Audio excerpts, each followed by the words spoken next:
This call is now being recorded. Listo, doctor, puede usted empezar.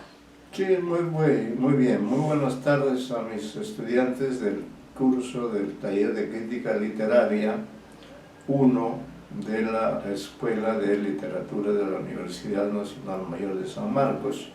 Acá estamos reunidos nosotros, yo puntualmente, como corresponde al catedrático del curso, y espero que los alumnos se vayan incorporando porque ese es el sentido del trabajo. El profesor forma a los estudiantes, los comparte en las tareas, los coordina de tal manera que todos finalmente terminan desempeñando un importante papel para la producción del conocimiento que esperamos que se pueda dar de manera plena en esta clase.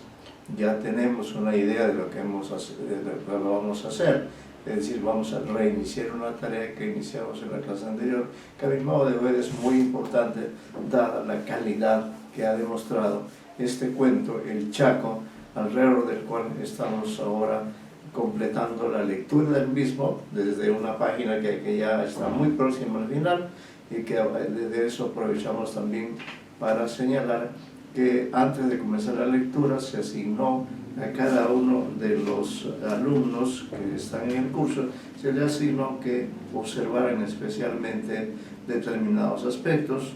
Ahí lo mencionaré en todo caso, pero primero yo voy a reiniciar la lectura para terminar, y luego ya a cada alumno, de acuerdo a lo que se les asignó, eso es algo que tienen que haber anotado, ¿no?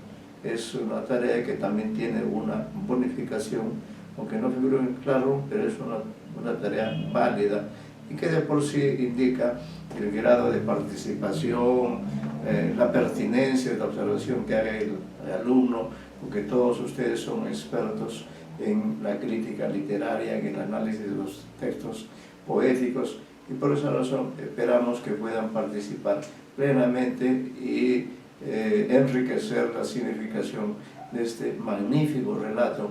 Y es tan magnífico el relato que he pensado que el examen parcial podría girar alrededor de él.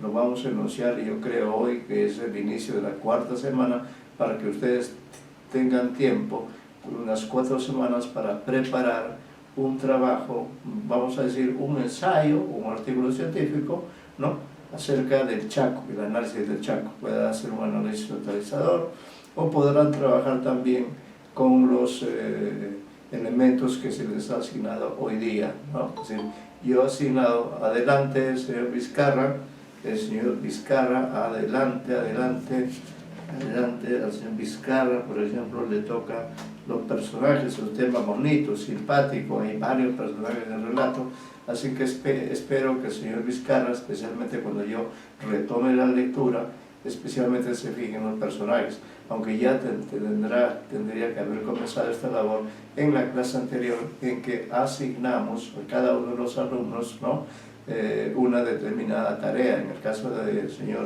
que acaba de ingresar a nuestra aula virtual, a él se le indicó un tema muy bonito, que es el de personajes, ¿no?, que podrá enriquecerlo a él, y también él enriquecerá a sus compañeros. Y como estoy indicando, señor Vizcarra, que usted es el primer alumno que está ingresando, dada la importancia y la trascendencia que tiene este cuento, he decidido que, como estamos justamente comenzando la cuarta semana, he decidido que el análisis de este texto sea precisamente el relato El Chaco, ¿no?, en forma de ensayo, un ensayo literario o un artículo científico, vamos a decir de unas 10 páginas aproximadamente, ¿no?, aproximadamente las 10 páginas, porque como es un solo relato, entonces, y nos vamos a concentrar en él, aunque cabe la posibilidad, diríamos, adelante de la Quispe, aunque cabe la posibilidad, claro, que planteemos quizá incluso una tarea comparativa entre los 3 relatos, ¿no? Estaría pertinente también, porque el libro que estamos leyendo es un libro único en la bibliografía de Ribeiro. ¿Por qué digo que es un libro único? Digo que es un libro único, 3 historias sublevantes, porque está integrado únicamente por tres relatos. Ya leímos Al pie del acantilado, ambientado en la costa. Luego estamos en plena lectura, todavía no hemos terminado el trabajo, acerca del Chaco, ambientado en la sierra, ¿no? Y luego, ahora veremos de qué modo vamos a encarar de la mejor manera posible el relato Fénix, que también es singular, porque Ribeiro maneja el cuento tradicional, el cuento lineal, claro, también con analepsis y prolepsis, con movimiento intenso de la trama, como se puede ver en el Chaco. Pero, en cambio, en el relato Fénix, lo que él ha hecho es hacer desaparecer prácticamente la figura del narrador y ha dado voz a los personajes del relato, ¿no? Y esto ya implica otro tipo de lectura, y en ese tipo de lectura participarán ustedes de acuerdo a lo que podamos, señalar, porque el relato es extenso y ustedes son un grupo pequeño, no relativamente pequeño, de 8 personas. Ya he descartado a uno de los alumnos que no viene nunca, entonces ¿para qué lo anoto si no tiene sentido? Ya él escogió su camino. Me refiero al señor Arias Segovia León, que él ya se retiró, ¿no? Entonces a él ya no lo he considerado en las tareas. Es importante entonces que para continuar la clase, que ya estamos prácticamente en clase, entonces tomen en cuenta eso, que van a asistir ustedes a la lectura de esta parte final del cuento Chaco, que es un cuento de acción, que es una acción de violencia, de enfrentamiento, ¿no? Es el típico cuento, por favor, que concentra la atención de los lectores. Entonces acá el narrador es un personaje muy especial, es un narrador personaje, nos ha ido llevando poco a poco, ha ido desplazándose de un lugar a otro, de una hora a otra, se ha ido desplazando por este vasto escenario que está presidido por el Cerro Marcapampa. Es en el Cerro Marcapampa, a partir de allí vamos a leer ahora. Entonces esperamos solamente un par de minutos que alguien más esté presente, pero ya la clase ha comenzado con la terminación, con la culminación de los momentos más dramáticos, de los momentos finales, del clímax y desenlace del relato. Terminamos en esta clase e inmediatamente pasamos a analizar diversos aspectos del relato de acuerdo a la tarea que se le dio a cada estudiante. Así que en ese sentido, y sin más rodeos, porque la hora es la hora, ustedes están obligados a venir a la hora, no conveniente, sino a la hora indicada, que es a las 2:30 en punto, ¿no? Terminamos un poco antes, 10 minutos antes, a las 13:50, porque luego yo tengo un curso con otro grupo, ¿sí? Incluso creo que alguno de los alumnos está en los 2 cursos, y entonces por eso terminamos 3:50, y comenzamos exactamente, ya comenzamos desde las 2:30, y ya tenemos en el aula virtual por lo menos 2 alumnos que muestran su presencia. Ya llegado su momento, cada uno de ellos intervendrá en el aspecto que se le ha señalado. A propósito de eso, como ya dije, al señor Vizcarra se le asignó observar especialmente los personajes, que es un tema muy simpático en el análisis, y al otro señor, el señor de Lao Quispe, se le encargó todo lo que tenga que ver con espacios en el Chaco, ¿no? Y sí, pues eso es un tema también muy interesante, y si nos fijamos en el título, estamos frente a una palabra de origen quechua, la palabra el Chaco significa rodear, hacer un cerco para cazar o capturar animales, en principio, pero en este caso se está aplicando el Chaco, ese cercamiento, esa suerte de acoso espacial se está realizando para capturar a un personaje incómodo para los hacendados. Este personaje para mí es el protagonista, uno de los mejores personajes logrados por Ribeiro, un personaje llamado Sixto Molina. Y quiero decirle de manera muy personal, quiero rendir esta clase, un homenaje a mi hermano Manuel, que pasa por unos momentos un poco difíciles de salud. ¿Y por qué lo hago? No solamente porque él está en una situación un poco comprometida de salud, sino porque el grupo teatral que tenía años atrás, el Grupo Septiembre, hizo una vez una teatralización del Chaco, ¿no? Lo recuerdo muy bien, hicieron una teatralización del Chaco, y el Chaco estaba con sombrero, ¿no? Con sombrero, con poncho, como corresponde a una caracterización de personas que viven en el mundo andino. En ese mundo andino, que es diverso, adelante, Lovero, no sé quién ha ingresado, adelante, y ya estamos entonces listos con el señor o señorita que acaba de ingresar en este momento. Nos vamos a poner en marcha, ¿sí?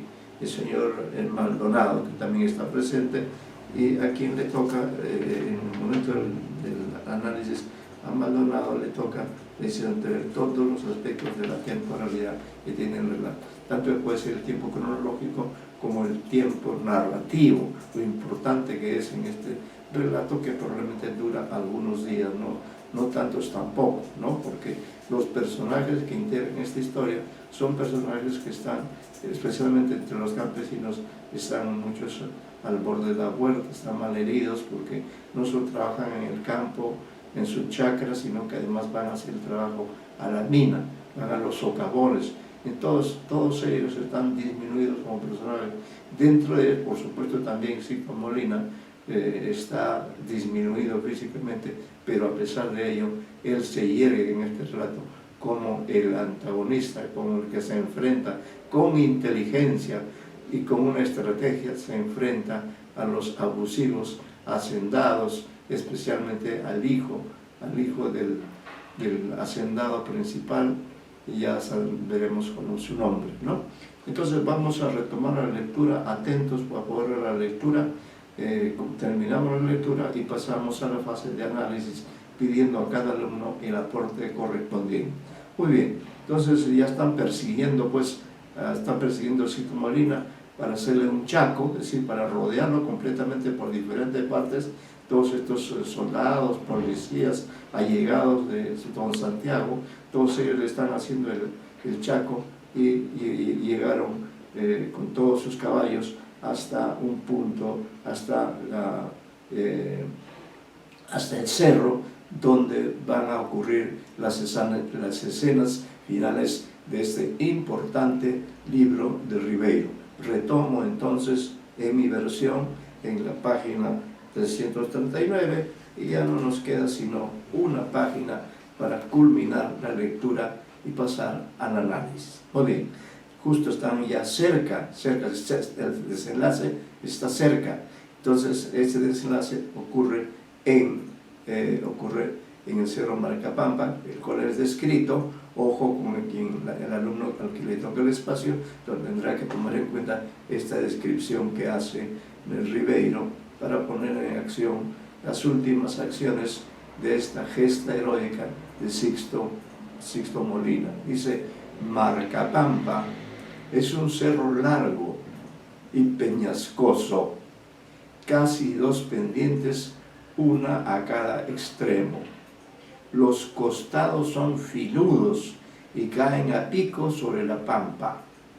Entre la roca crece la paja alta, porque ni siquiera los borregos suben allí para morderla. Hay florecitas y cactus redondos y huesos de pájaros tirados por todo sitio. La subida por donde Sixto y los Pauca me llevaron una tarde no la encontraron los cholos, por eso iban trepando a poquitos, agarrándose con las manos y hasta con la quijada de las peñas. Y con el Chiuchi Antonio íbamos detrás, por despacio, sin decir nada, perdiendo cada vez más el aliento y mirando las caras de los cholos, que estaban ojerosas y negras como caras de apestados. A la mitad un cholo se resbaló y se vino cabeza abajo. Era un pongo de los Otoya, un pongo de los, ojo con el término pongo. Mucha gente se alarmó y hasta medio empezó la desbandada.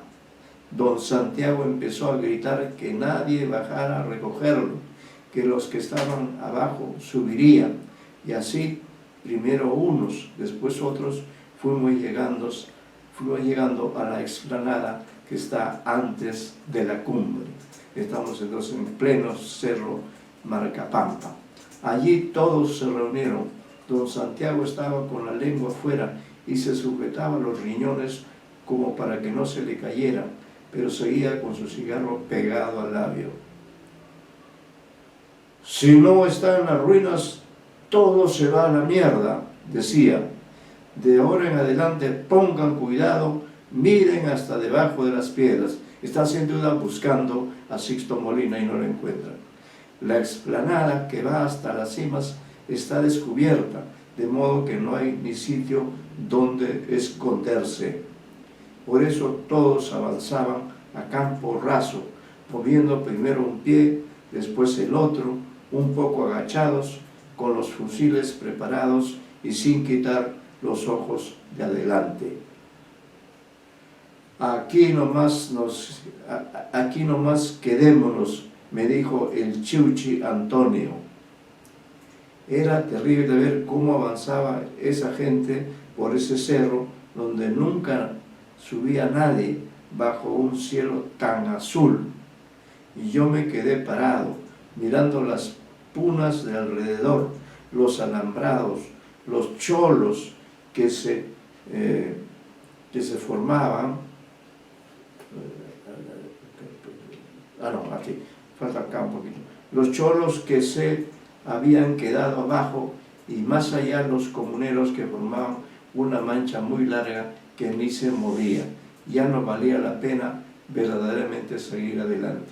Allí nos quedamos viendo cómo el Chaco se había ya cerrado, esto es importante, cómo el Chaco se había ya cerrado y envolvía las últimas piedras. Después se perdió entre las ruinas. Yo miraba al Chiuchi Antonio a la cara y por primera vez me di cuenta de que era parecido a mí, que podía pasar por mi hermano. Mi cara, como la suya, debía estar también ahora color ceniza, casi vieja, sin tiempo, como una de las tantas piedras que habían allí tiradas. Nosotros mirábamos el silencio, pero el silencio seguía durando y duraba cada vez más y duraba tanto que otra vez en el cielo vimos aparecer las nubes. Esta vez sí venían en grupos de distinto tamaño, venían muy rápido, se detenían, cambiaban de dirección y volvían a caminar. Así se vinieron sobre Marcapampa, hicieron un poco de sombra, se estuvieron un rato allí, poco después el calor las arreó hacia las cumbres de Jauja. Estamos entonces en el escenario donde ocurrirá finalmente el desenlace de este relato. Cuando otra vez todo brillaba, Don Santiago, el hacendado, salió de las ruinas seguido de su gente. Caminaba rápido, mirando el suelo y echando humo por toda la cara. En la explanada se paró, dio una vuelta y comenzó a pasearse. Todos lo rodeaban, parecía que nadie quería hablar. El Chiuchi y yo nos habíamos acercado y mirábamos cómo detrás de las ruinas iban apareciendo los últimos cholos, un poco asustados, mirando hacia atrás. Esto se jodió, dijo don Santiago. 10 horas de Chaco y nada. ¿Qué mierda? Dijo que estaba en Marcapampa. Yo miré al Chiuchi Antonio y vi que su cara se ponía roja, como la cara de una mujer a la cual han besado, cuando en ese momento escuchamos los gritos que venían de abajo. Al principio no sabíamos ni quién gritaba, si los cholos que cuidaban los caballos o si los comuneros de Huaripampa. Todos corríamos hasta el borde de la explanada, donde la ladera cae en la hondura sobre la puna. Los cholos que cuidaban los caballos señalaban para arriba y gritaban: ¡allá va! ¡Allá va! No podía ser sino Sixto el que bajaba de Marcapampa por la peñolería. Era un bulto encogido que se dejaba rodar entre las piedras para elevarse a veces por los aires y desaparecer entre las grietas. Don Santiago, los dos guardias y uno de los Otoya comenzaron a seguirlo. «¡Está armado! ¡Tiene fusil!», gritaban desde abajo. Los demás cholos quedaron un momento parados, pero después se fueron detrás de don Santiago. El Chiuchi Antonio y yo, en lugar de bajar por la ladera, nos fuimos caminando por la explanada para ver todo desde arriba. Sixto seguía bajando, a veces parecía que se estaba cayendo, a veces que estaba volando, así como los venados. Cuando Limaita y yo hemos ido a cazarlos con sus pies, ni que se le ven su cuerpo más raro en los aires que sobre la tierra, su cuerpo más rato en los aires que sobre la tierra. Empezaron a sonar los tiros de abajo y de arriba, pero era difícil darle porque cada vez que uno de los guardias apuntaba tenía que detenerse, apoyarse en una peña, y mientras Sixto ya se había hecho pequeñito o se había alejado. Esas son las escenas finales. Sixto desapareció, nadie sabía dónde estaba, ni los que corrían por la pampa, ni los que bajaban por la ladera. Y el Otoya de los anteojos negros fue el primero en seguir bajando, y de pronto sonó un disparo y lo vimos rodar dando de gritos.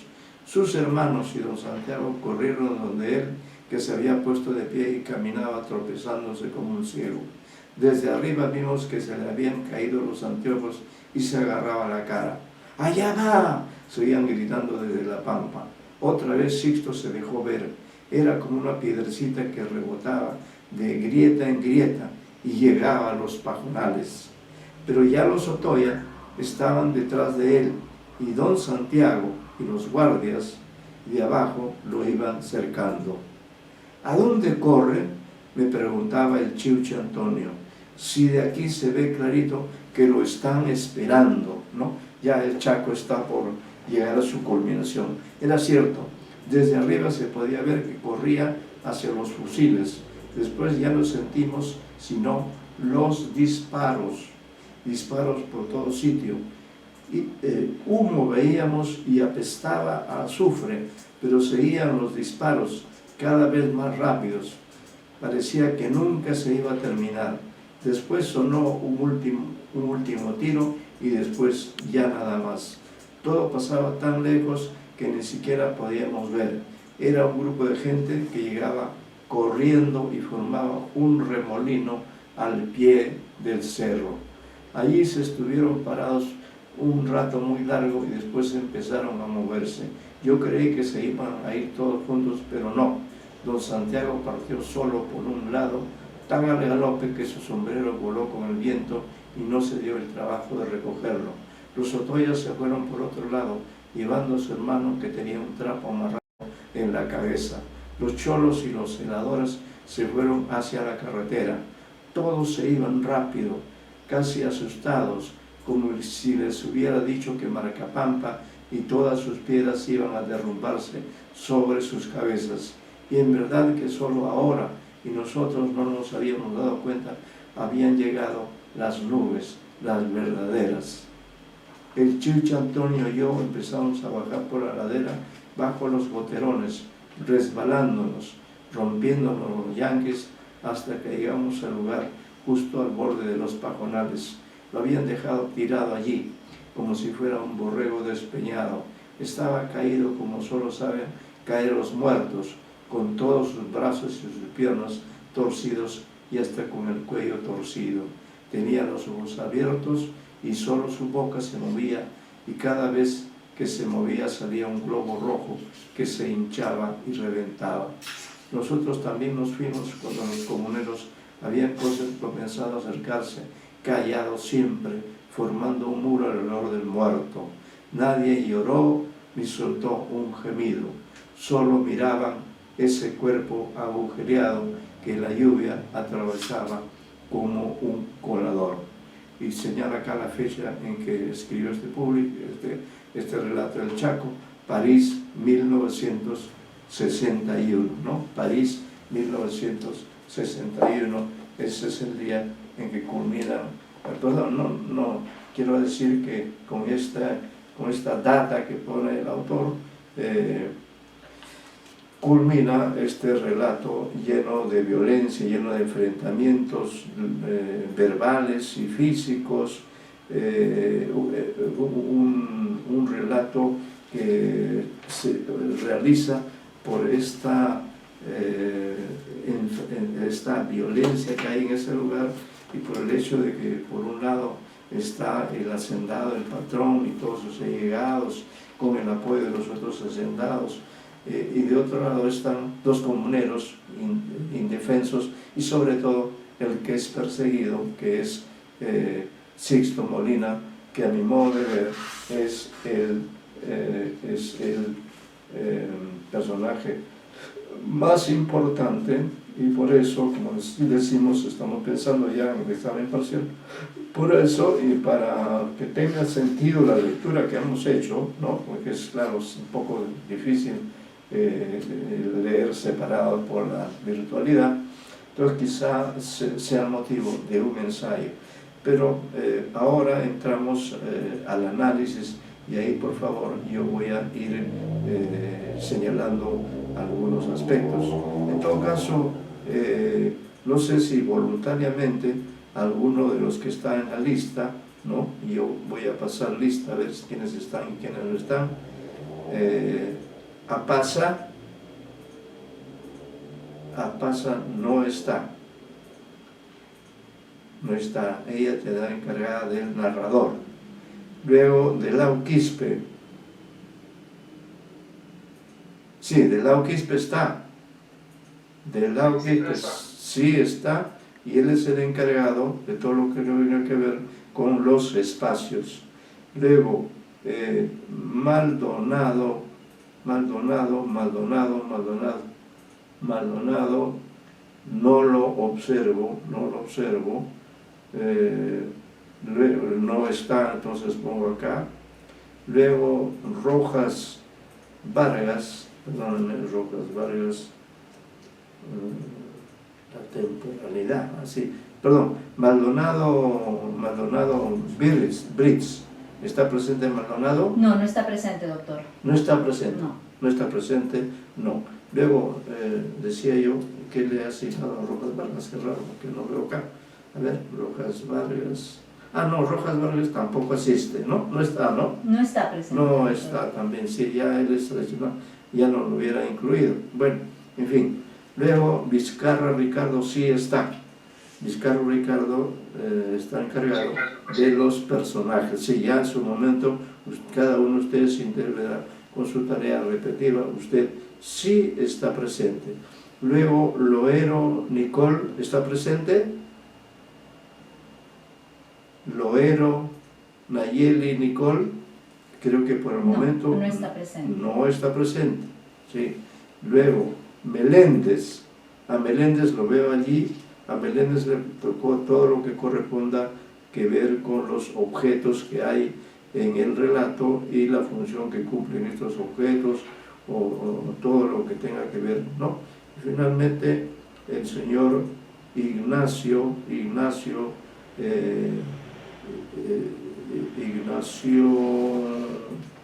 Rosas Frank, ¿no? Ignacio Rosas Frank. Entonces a él se le encargó hacer una visión final de cómo se configuran, cómo se relacionan la realidad y la ficción. Bueno, vamos a trabajar con los que sí están presentes y luego ya se incorporarán, porque acá debíamos, si bien hay cierto orden en los temas que se han indicado, por otra parte eso no impide que cada alumno, por ejemplo, al señor de Lao le encargamos ver todo lo que tenga en cuenta la cuestión del espacio, porque todo hecho humano en la realidad, en la ficción, siempre tiene uno o más espacios. ¿Qué nos dice respecto de ese ese encargo que le dimos de ocuparse especialmente de caracterizar los aspectos del espacio que aparecen en un cuento de relativa extensión, ¿no? No es un cuento tan pequeño que digamos, no, es un cuento que comprende varios espacios. Entonces, sobre ese tema, señor Delao Quispe, ¿qué nos podía decir sobre el tema, específicamente el tema de los espacios, la importancia de los espacios de principio a fin, ¿no? ¿Qué podría señalar Delao Quispe sobre ese aspecto de los espacios?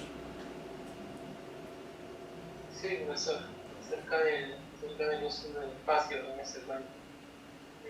Primero que todo, que el cuento está ambientado en la sierra de Perú. Claro, correcto. Y esto da cuenta un poco de la variedad de registros que maneja Ribeiro, ¿no? Porque la mayoría de estos cuentos, muchos son en Lima, como se menciona a veces, otros están ambientados en Europa, unos cuantos, ¿no? Y también agarran la selva, ¿no? Pero en este cuento se enfoca básicamente en lo que es el espacio andino. Espacio andino, correcto. Ajá, el espacio andino, y como tal se presta mucha atención, se presta bastante atención a lo que es el campo. El campo, claro. Y también su parte de la ciudad, ¿no? La ciudad también, en alguna medida también se hace referencia a la ciudad, pequeña pero ciudad al fin y al cabo. ¿Qué más en cuanto al espacio? ¿Qué más le llamó la atención? Claro, hay una parte urbano de la ciudad andina, el espacio urbano andino, por ejemplo, se habla de la chichería, ¿no? La chichería, como usted bien señala, que es, digamos, un lugar, muy bien, ¿no? La chichería también está presente. ¿Qué más, por favor? También como al principio se hace un poco alusión al espacio de las minas, ¿no? La mina, por supuesto. Claro que no vemos la mina, pero sabemos que existe y que allí trabajan los comuneros de Huaripampa. Muy bien, entonces la mina también cuenta, porque la mina es la que ocupa a estos comuneros, y de la mina vuelven estos prácticamente moribundos, porque el trabajo en la mina, señor Delao, debe ser un trabajo muy pesado, ¿no? Un trabajo dificilísimo que arruina los pulmones de las personas. ¿Qué otros aspectos importantes le han parecido a usted en el relato, señor Delao Quispe? Está usted haciendo de especialista en este Sí, componente también, espacial. también se ve pues, el espacio andino natural, ¿no? Podría Claro. ser el Roquedal, se habla de Roquedal, de la quebradita, ¿no? Esos lugares, las punas, se habla mucho de las punas, entonces Se habla de las va punas. construyendo un espacio que es más amplio. Yo veo Claro. un amplio de punas, del campo, de los valles, ¿no? Se habla del valle de Huaripampa. El valle de Huaripampa, entonces la imagen que nos da es de un espacio amplio, un espacio que es grande, ¿no? Pero luego ya al final del texto lo interesante es que ese espacio grande, amplio, se va reduciendo.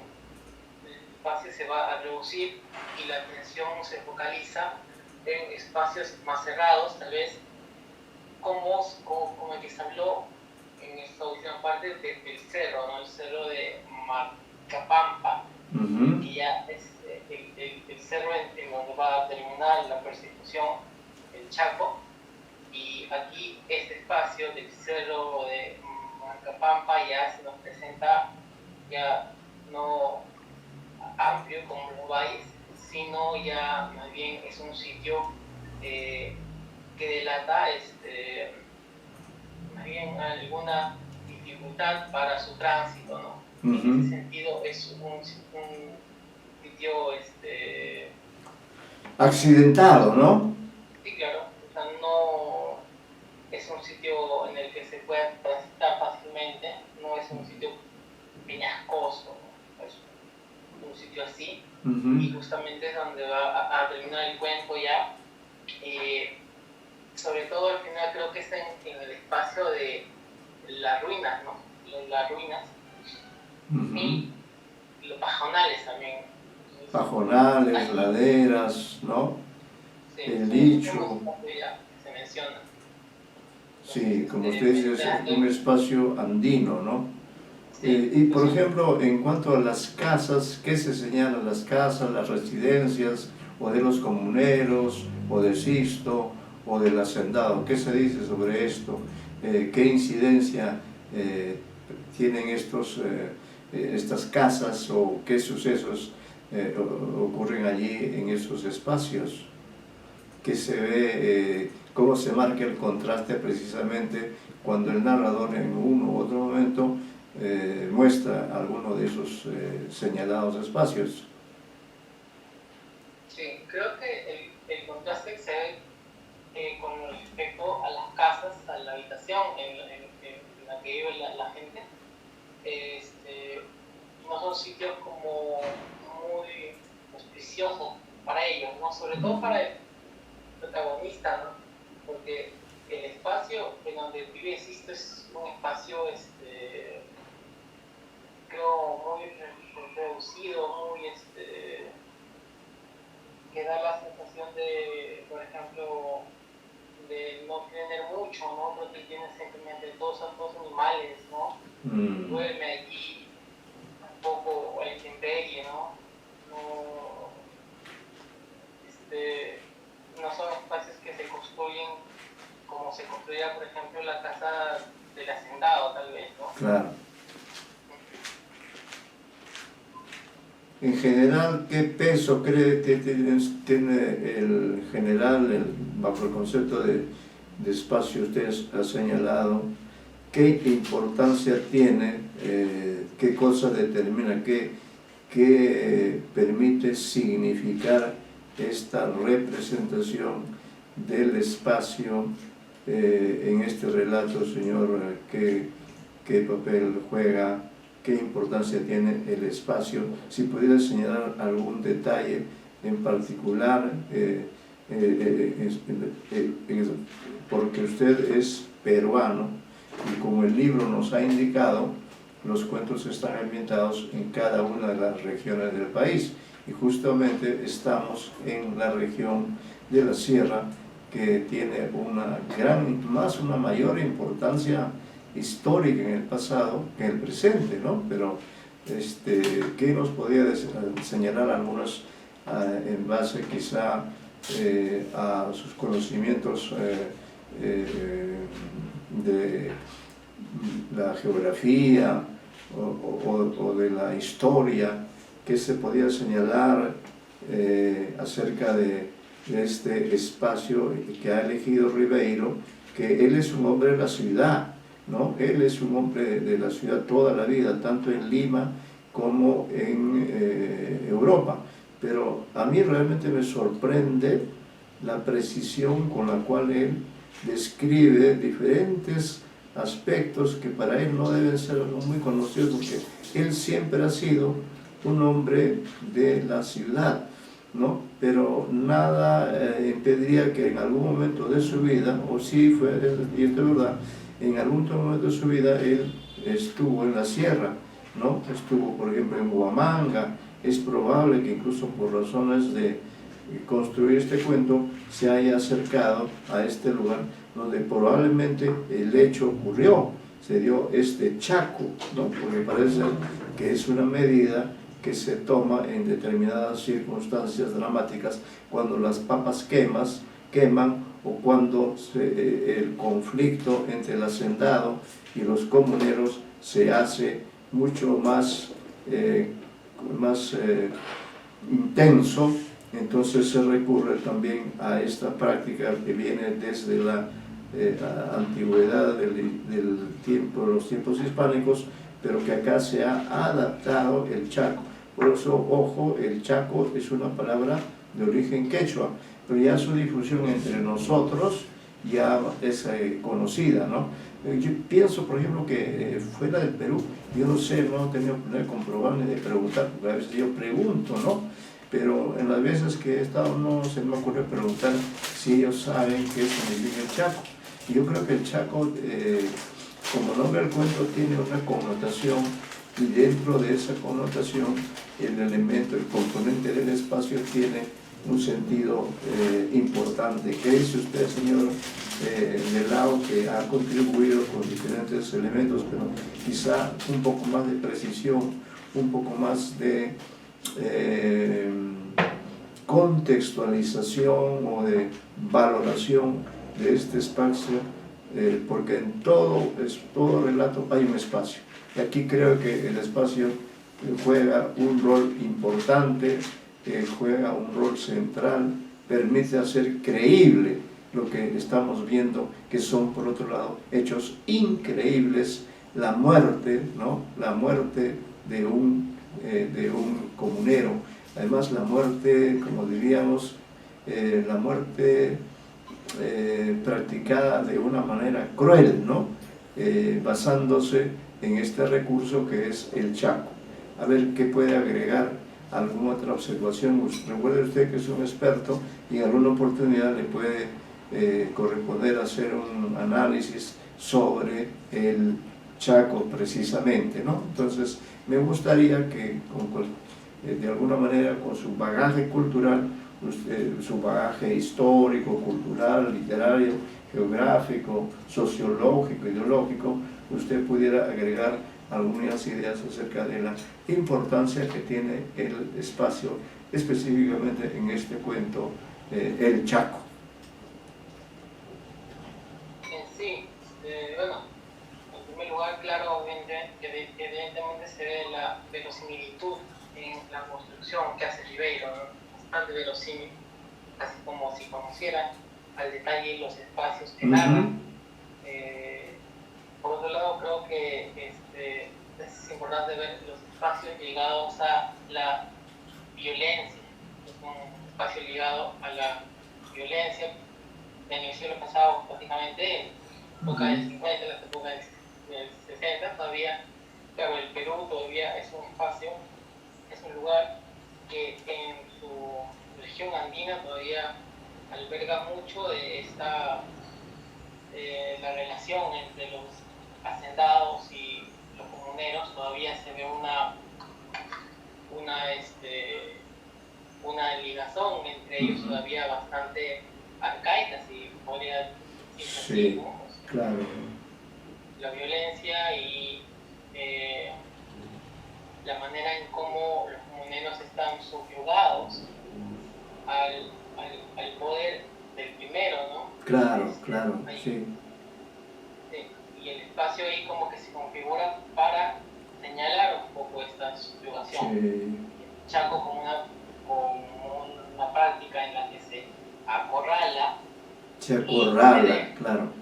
Sin alternativas, ¿no? Al que está Claro. siendo perseguido. Entonces, más o menos que se puede ligar tal vez eso Sí, con pues. la situación de la gente delante, Claro. en relación al hacendado, ¿no? Como si las alternativas se fueran quedando cada vez más pocas, como si fueran más pocas. Es como estar asfixiado. Entonces, Así el es. espacio ahí cumple una función importante para señalar un poco eso, de que uno se queda sin alternativas, ¿no? Así es, así es. Asfixiando. Sí, es verdad, como usted dice, señor Delao Quispe, que lo que hacen al utilizar el Chaco, lo que hacen los hacendados y los policías y todos ellos es precisamente no darle tregua, no dar salida a Sixto, sino matar, aprovecharse de la circunstancia de que han constituido un Chaco que supone toda una organización, y allí, en las condiciones tan duras de esa geografía que usted ha descrito, allí se produce la muerte, el crimen. Pues en realidad es un crimen, no es una muerte natural, no, es un crimen que esconde una motivación política, que es la de mantener sojuzgados a los comuneros, ¿no? Y matar especialmente a todo aquel que vaya en contra del status quo, de ese status quo que viene desde los tiempos coloniales, porque es desde los tiempos coloniales que existen los hacendados, ¿no? Que antes se llamaban encomenderos. Incluso la bendita reforma agraria de Velasco, que supuestamente decía campesinos, el patrón no comerá más de tu pobreza, en la práctica creo que no llegó a realizarse plenamente, y podemos señalar que si uno recorre la sierra va a encontrar igual el mismo contraste. Hay gente que acomodada que vive allí, que incluso pueden ser hacendados, y va usted a encontrar por otro lado pobreza, comunidades o comuneros, en el caso de Huaripampa, comuneros que están cercanos al trabajo de la mina. Este mismo espacio, además, por las cercanías de este espacio, fue utilizado por recuerde usted, por el novelista Manuel Escorza, cuando escribió Redoble por Rancas, ¿no? Esta zona central es clave en la economía del país, porque ahí hay precisamente mucho ganado lanar, y entonces hay bastante lana que exportar. Están las minas, que también es otro componente importante de las exportaciones peruanas, ¿no? Está la agricultura también, ¿no? Que lo ejecutan bajo la modalidad de convocar a los comuneros, ¿no? Pagarles muy poco. Incluso se habla, señor Dilao, y aunque estoy metiéndome en un otro terreno, pero será solo un detalle, incluso se habla de la presencia de los pongos, ¿no? Ya la persona encargada de los personajes verá este aspecto. ¿Algo más que agregar, señor Dilao? No, profesor, con esto terminé, creo ya. Bueno, en todo caso, tome en cuenta que he señalado que muy probablemente este relato sea el que sirva como materia prima para el ensayo que van a hacer con motivo del examen parcial. Por eso me parece importante. Vamos a pedirle ahora, por ejemplo, al señor Vizcarra, que incluso ha estado desde temprano. Él tiene abundante información seguramente, Vizcarra Ricardo, tiene bastante información sobre un elemento del relato que también hay en abundancia en este relato, así que esperamos un análisis minucioso que le sirva a usted mismo y que sirva a sus compañeros en el caso de que finalmente determinemos en esta clase si este relato va a ser el relato motivo de análisis para el examen parcial. Le escuchamos, señor Rojas. No es Rojas. Vizcarra, Ricardo. Perdón, Vizcarra, discúlpenme. Sí, Vizcarra, el señor Vizcarra, que ha estado puntual hoy día. Escuchamos atentamente todo lo que nos va a decir el señor Vizcarra.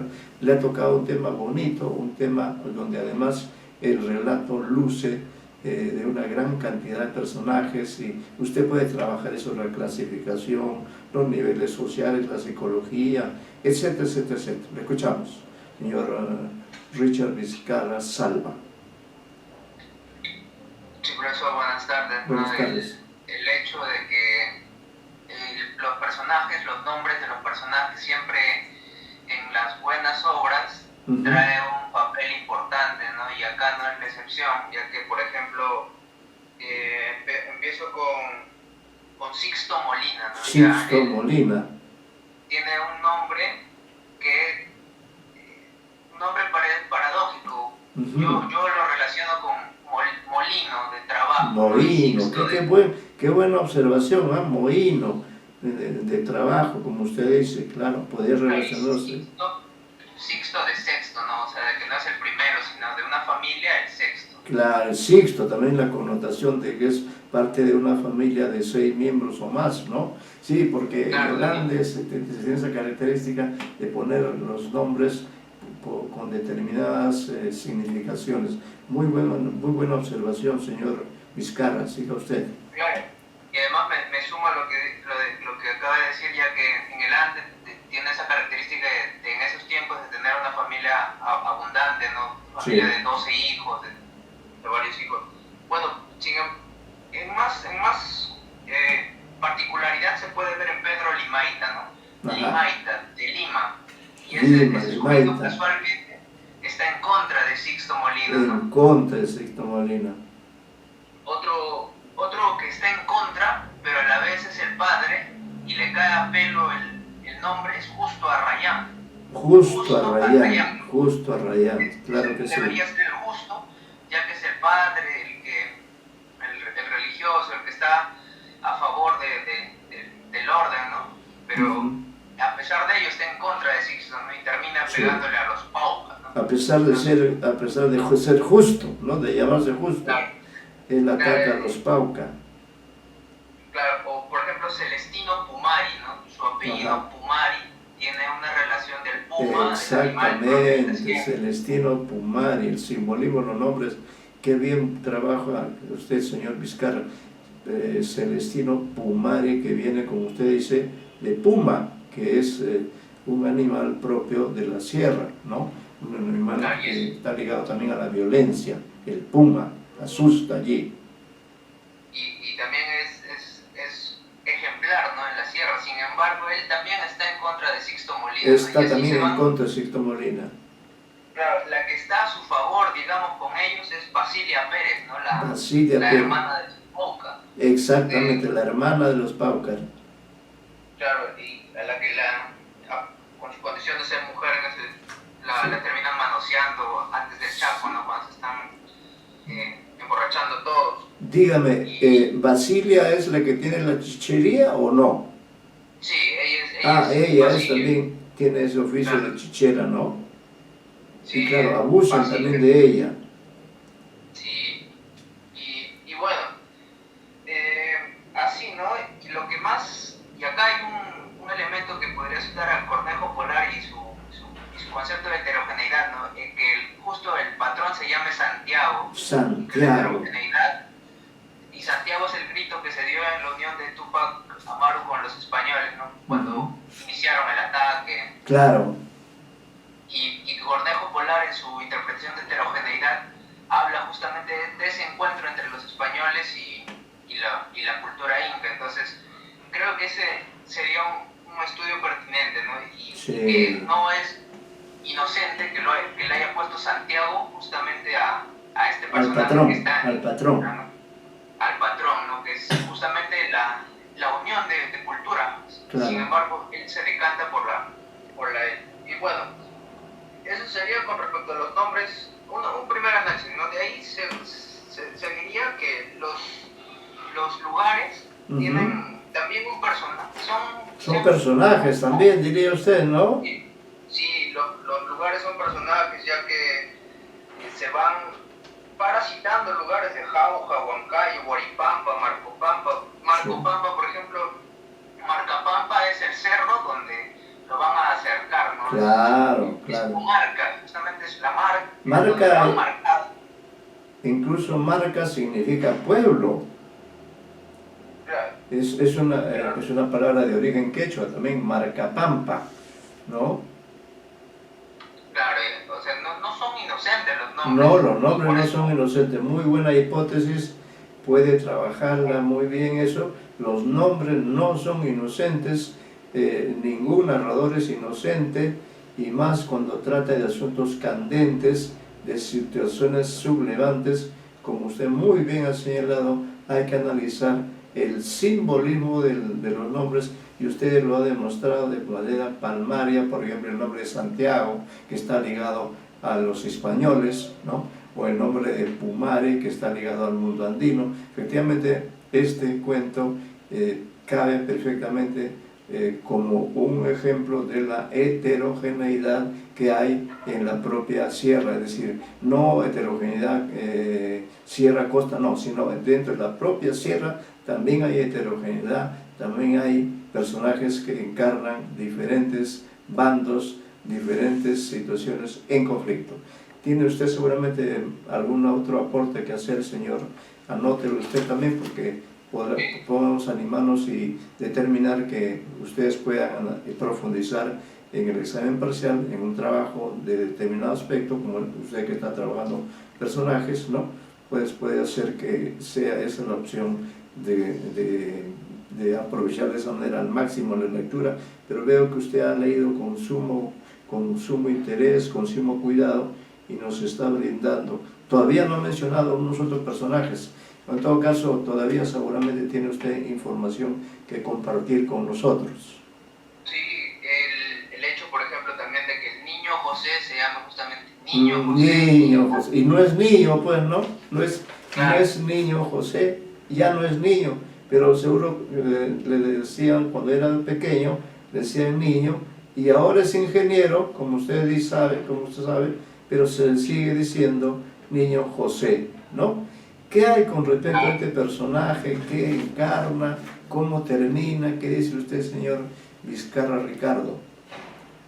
Y él, en el mismo esquema de los nombres que estoy poniendo, está en contraposición con el Chiuche Antonio, que es... El Chiuche Antonio, el Chiuche Claro, es Antonio. un niño. Sí. Chiuche significa niño también, algo pequeño. Pequeño, sí. Eso también es un quechuismo, ¿no? Chiuche. Claro, son quechuismos y a pesar de ello, de estar en el mismo pueblo, al niño José no lo llaman Chiuche porque no pertenece a la cultura. Entonces ya con el nombre se puede ver que está distanciado, su cultura está separado.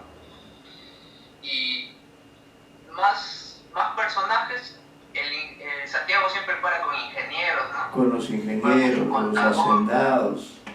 Inspector de aguas. Siempre él representa el poder allí en este relato, ¿no? Claro, y siempre se dice que está al costado de 3 o 4 cholos, ¿no? El término cholo es bastante usado, ya que el narrador, que también puede ser un personaje, claro, que no se dice que no, bueno, es un personaje, pero tiene otro análisis, ¿no? Que creo que... bueno. Hablando de personajes, señor Vizcarra, ya que usted está haciendo un análisis muy exhaustivo, yo quisiera preguntarle por qué los Pauca son los únicos aliados de Sixto Molina. Nadie más está con Sixto Molina, pero los Pauca sí están, incluso conspiran con Sixto Molina y tratan de ayudarlo, aunque claro, termina mal. Pero ¿por qué ellos son los únicos ayudantes, para decirlo también con la semiótica, son los únicos ayudantes de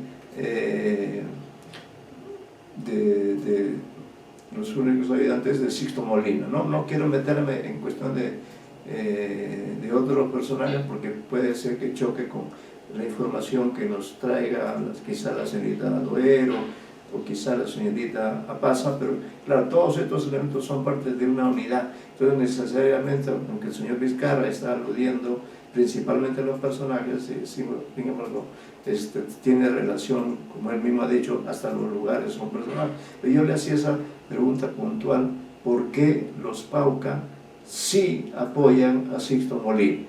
No sé si usted recuerda este detalle.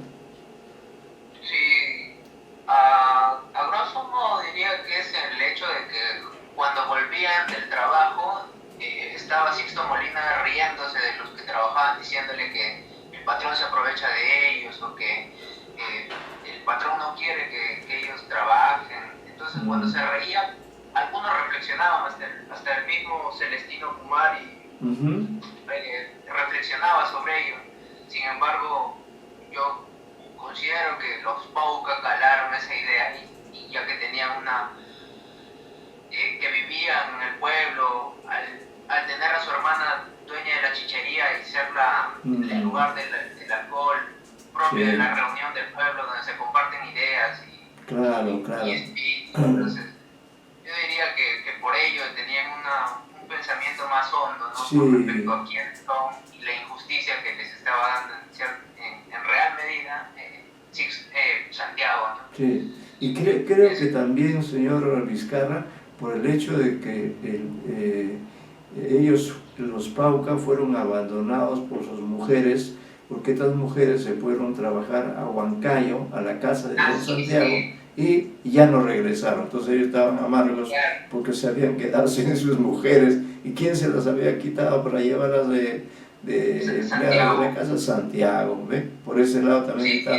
la presencia de los trabajadores femeninos, ¿no? También están golpeados por ese mismo poder avasallador del patrón, ¿no? Sí,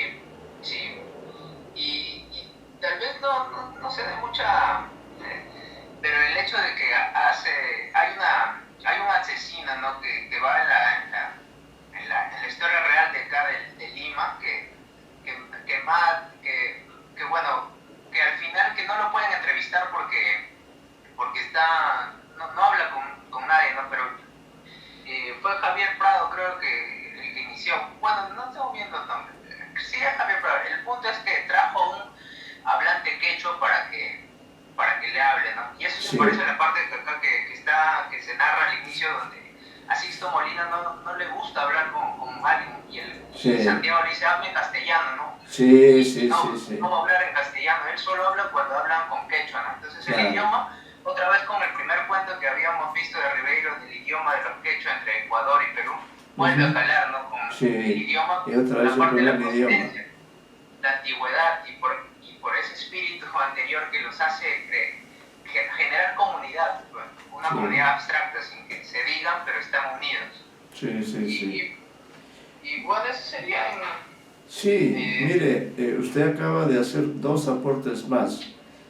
Uno, ha señalado de alguna forma la relación que hay entre estos personajes indígenas o mestizos y los personajes del cuento, los moribundos. Efectivamente, aquí también en este cuento, en el Chaco, se vuelve a plantear el problema de la dualidad entre el quechua y el español. ¿Qué ocurre y acá deslumbra la figura de Sixto Molina, porque resulta que, como usted bien señala, él escoge en qué idioma hablar. Entonces a él no le da la gana de hablar,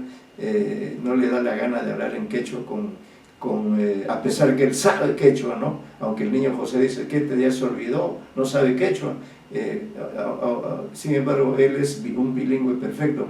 Y cuando motivado por lo que dice el patrón, que le encara de una serie de situaciones, de pronto Sixto dice, hablar bonito no es hablar de la verdad, ¿no? Y luego señala pues en un discurso muy lúcido que no provocó violencia, sino lo dejó medio atontado. Entonces ese es el poder del lenguaje. El poder de Sixto reside en que él es un líder campesino, y este líder campesino maneja muy bien el quechua, pero también maneja mejor incluso que el propio patrón el castellano, ¿ve? Esta es una relación intertextual que se puede establecer con el relato Los moribundos, ¿no? Y también, bueno, otro relato que habría que tomar en cuenta en este aspecto del estatus del indio en la sociedad peruana, había que tomar en cuenta un relato que no sé si está en nuestros sílabos, pero en todo caso los invito a leer para que allí encuentren también otro posible nexo. Me refiero a un cuento que se llama La piel de un indio no cuesta caro, ¿no?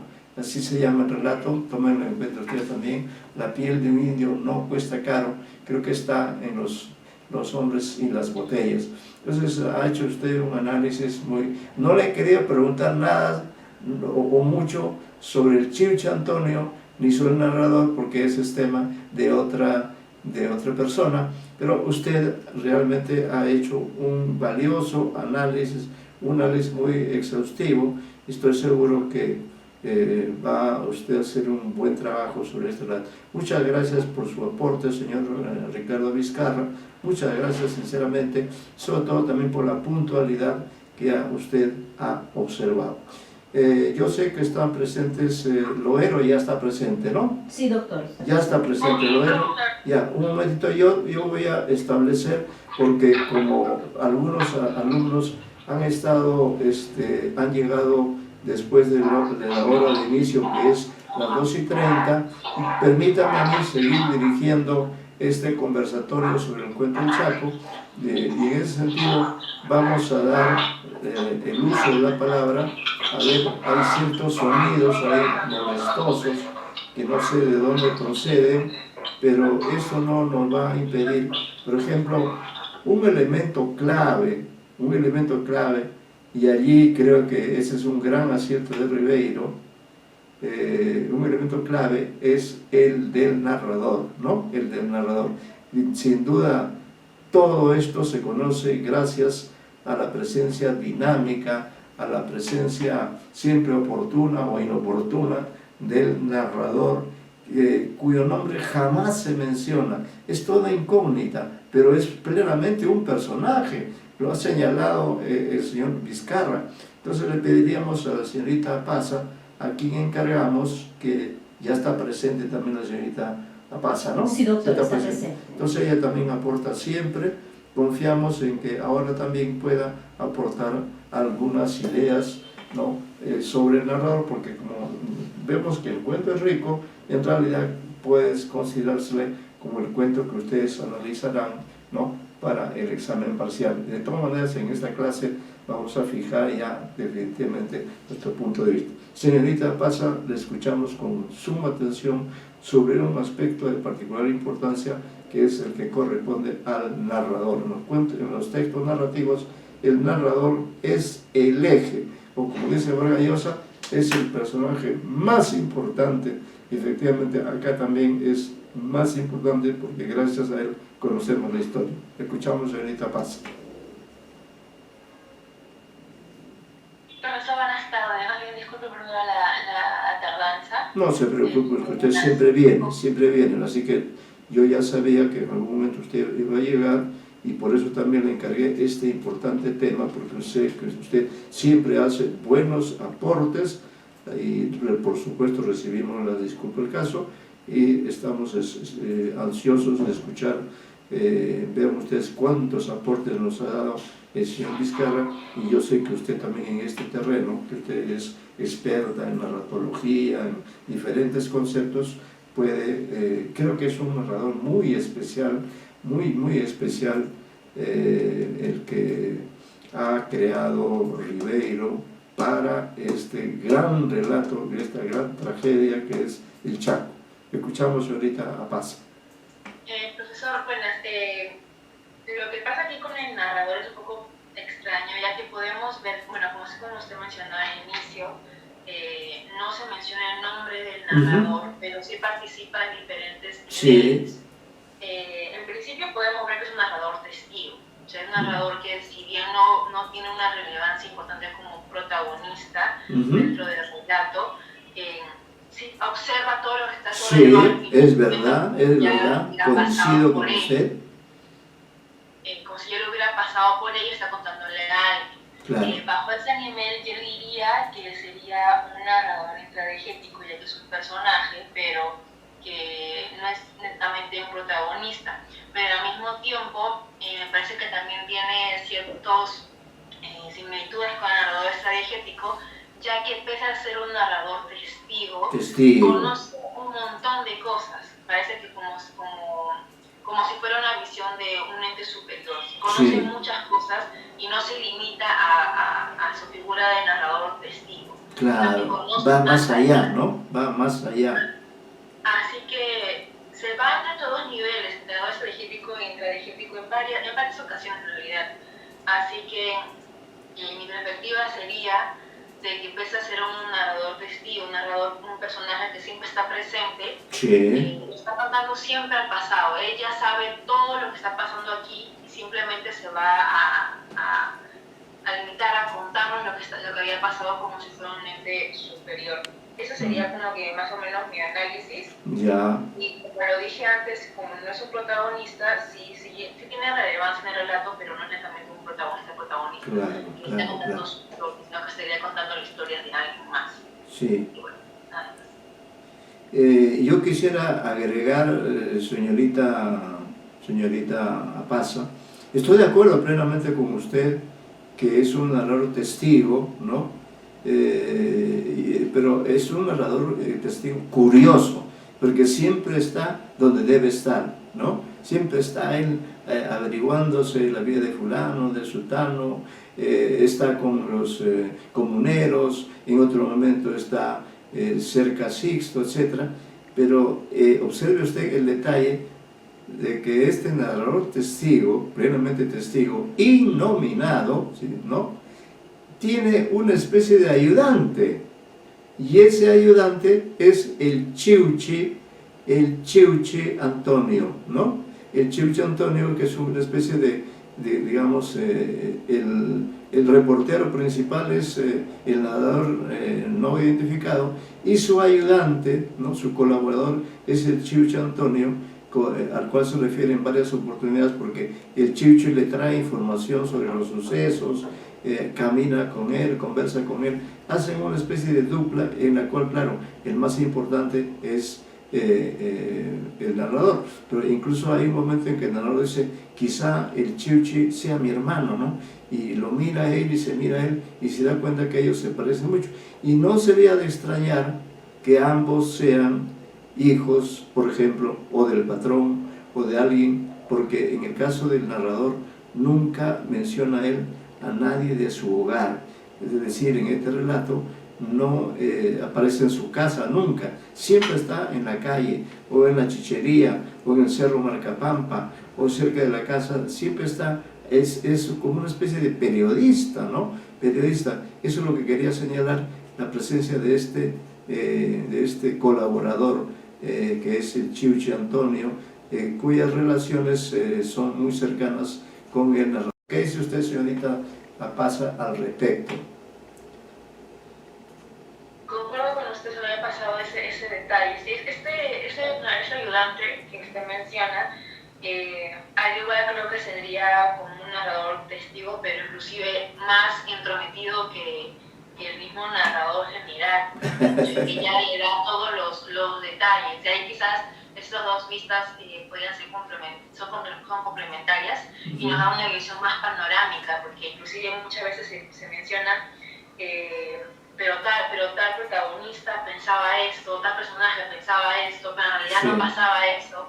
Así que es algo muy interesante cómo estos dos personajes confabulan entre sí para darnos una mirada un poco más amplia de todo lo que está pasando. Sí, son como decir, disculpe la digresión, son como decir Batman y Robin, ¿no? Se ayudan, son como decir el Quijote y Sancho, así, son dos personajes asociados, y ambos los dos están interesados en estar cerca de Cerca Molina, se las ingenian incluso para que Sixto Molina no los mande lejos, están siempre allí, ávidos. Claro, la juventud explica eso también, ¿no? El joven siempre quiere saber, quiere estar allí donde está la acción, y como en este relato hay mucha acción, ¿no? Mucha acción, y acción fuerte, ¿no? Porque vean las veces, recuerde usted las veces en que llegan a la casa de Sixto Molina y le matan las vaquillas, o el instante en que también lo golpean, ¿no? Es decir, más golpeado no puede haber. Este personaje parece un Cristo, ¿no? Porque muere también en una especie de escenario natural, muere allí al pie de ese cerro, entonces nos lleva pues a pensar que él es un oprimido, pero tiene una voz de hombre libre, y por eso se da el lujo de hablar en castellano y en quechua. Eso es algo muy importante. ¿Algo más, señorita Pasa? ¿Algo más? ¿Algún otro detalle desde el punto de vista narratológico? Diríamos así, ¿cuál puede haber sido la formación de este narrador? ¿O quiénes pueden por qué aparentemente está solo, con excepción del Chiuchi Antonio? ¿Por qué está así, en una especie de marginalidad? Él no es comunero, definitivamente, o sí es comunero. ¿Qué diría usted? Creo que sí sería comunero, ya que conoce un montón de cosas de la ciudad, pero quería enfocarme más que nada en la focalización del relato. Como le dije antes, si bien tiene este narrador general extragético, intragético, también parece que tiene dos tipos de focalizaciones, tanto externa como interna. Pero creo que estaría más llegado a lo que sería focalización externa, ya que si bien conoce todo, conoce todo lo que está pasando, inclusive los sentimientos, podría ahí llegar a unir un poquitito con la focalización interna. Claro. Pero netamente ahí sería un poco en duda, ya que no sabría elegir entre fija o variable, ya que el foco no cambia, pero sí sabemos un montón de la mentalidad de varios personajes. Así que creo que estaría variando entre fija y variable, pero netamente narrado por el mismo narrador que estaba hablando general. Ya. Bueno, entonces siga usted profundizando en este aspecto narratológico del personaje, pero vemos que es clave aquí, claro, el mérito es de Ribeiro, ¿no? Es decir, él es muy acertado en cuanto a la elección del personaje y consideramos momentos antes que él es un hombre de la ciudad, sin embargo ofrece una versión muy verosímil del campo, de Marcapampa, de la comunidad, de todo ese espacio, y en eso coincide con Rivera Martínez, en eso coincide también con Manuel Escorza, que trabajaron sus historias ambientadas en esos lugares del centro del Perú, el centro neurálgico, el centro de la sierra peruana, ¿no? Entonces le agradecemos sobre ese aporte, señorita Paz. Les agradecería que en la próxima clase vengan puntuales, porque ya hoy día estamos terminando con el análisis del relato, el Chaco, y la próxima vamos a trabajar con el relato Fénix, que es el último del trío de relatos de Ribeiro, pero como es un texto diferente, entonces supone varios narradores. Entonces yo quiero que ese cuento lo lean ustedes, ¿no? Lo lean, y yo acá incluso provisoriamente quisiera que lo anoten, ¿ya? Quisiera que lo anoten. Este relato, con un paréntesis, por favor, porque todavía está presente, a propósito, Maldonado. Creo que no, ¿no? No. Creo que no está presente. Ya, no está presente este señor, no sé si viene o no viene, pero en todo caso, hoy día no ha asistido, y a él le tocaba el aspecto de la temporalidad, que es tan importante, pero no ha venido. Falta de seriedad, pues si uno se compromete con un curso debe asistirnos, o si no avisa al comienzo al profesor me retira su curso. Yo no me voy a oponer, pero lo que me parece poco serio es que vengan a veces y a veces no. Eso es una falta de seriedad en un curso como este, que es un curso de especialidad.